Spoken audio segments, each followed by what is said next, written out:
And today we are talking about the rebellion of the tours. The key point 1, the civilization collapsed. Our civilization is generally collapsed. The development of economy is quite quickly. The technology is more high speed. It also has the bad effects. Each time history repeats itself, the price goes up. Paul left a final question for us. Where are we going? And what should we do? Next, we are talking about the 3 patterns. The first one, dinosaurs patterns, as characterized the coincident with the law of the evolutionary potential as well as the derivative and similar theories. The argument of the law is that our society is complex or otherwise run the risk of adapting so well to existing circumstances that change become impossible. In this way, leaders choose the no change and keep the old rules. The second one is the runaway trains. A complex society is seen as impelled along a path of increasing complexity, unable to switch direction and regress or remain static. When the disturb impinging, it can continue in only the direction it had it, so that disaster unlimited results. The last one is the house of cards. It's a complex society either as a rule or in certain kinds of environments are inherent fragile, operating on low margin of reserve so that their collapse is inevitable. The next part, how do civilization collapse? The first one is the step move fast. The second one is the large intensive population. The third one is the overmuch of food. The fourth concentrates the government. The last one is a way of collecting money is revenue. The last one I will left a question for everybody.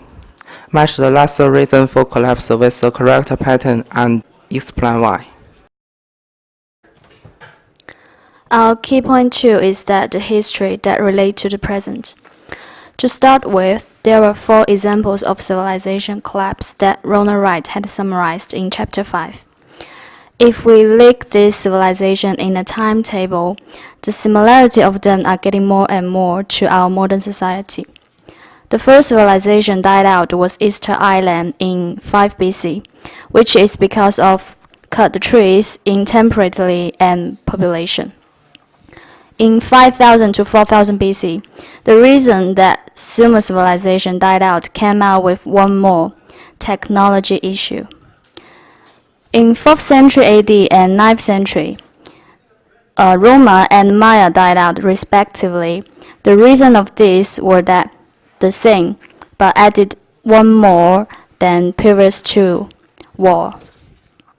The conclusion of these civilizations died out. It is the greed that lead to collapse. Humans won't learn to, as what Wright said, we should live in the interest rather than capital of nature. Next, we are going to discuss further from 3 parts. The first one is farming. Humans created different ways to increase farming. Northern Europe used animal and human dung to make mixed farm. Also, crop rotation and use of green matter raised yield considerably in early modern times. Thirdly, Asians use highly predictive of white rice cultivation. Fourth, the Islamic civilization of Spain through building olive trances and advanced irrigation schemes. Last but not least, mountain agriculture, which Indians used, also quite useful. Pilgrims occupy the land resource in Mexico, which is actually abandoned by Indians, and the Europeans shipped Africans to replace indigenous Americans for producing smallpox, bubonic plague, influenza, and measles are main disease during that time. Europeans carried the disease to Mexico and Peru. Disease also be carried to Maya, Aztecs, Incas, and Floridas, which with Spanish. Americans want to use a searing blast of radiation to kill people by a weapon which is called the natural bomb. Thus, we have a question. Why are we humanity always repeating the same partner as before? Finally, I will talk about the third point, continue or change. Before this, there are many examples about the old country. So why we need to learn some old country? At fact, we study the past to understand the present. We understand the present to guide the future. But where are we going? We are standing at a cross, and we have two different ways to choose. The first way is continue.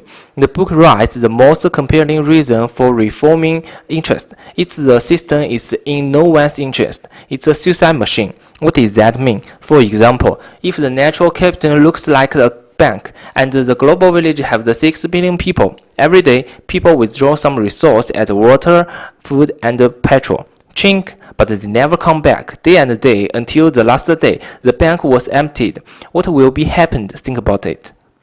Boom. At that time, people will be destroyed. It's a horrible time, isn't it? Fortunately, we have another way. Change. Actually, the author didn't give us a clear answer, but give some idea. We have the toys and the means to share resource, clean up pollution, disband the basic health care and the birth control, set economic lines with natural ones. If we don't do those things now, while we prosper, we will never be able to do them one time's hard. Our fate will twist off our hand. Nowadays, we still have a chance to change. However, there is a big problem. How can we change it? Then, this is the question. If we choose to change, how can we change it in our life and in the world? And next is the whole reference list. At the last one, there are all questions. Thank you. Here is chapter 5.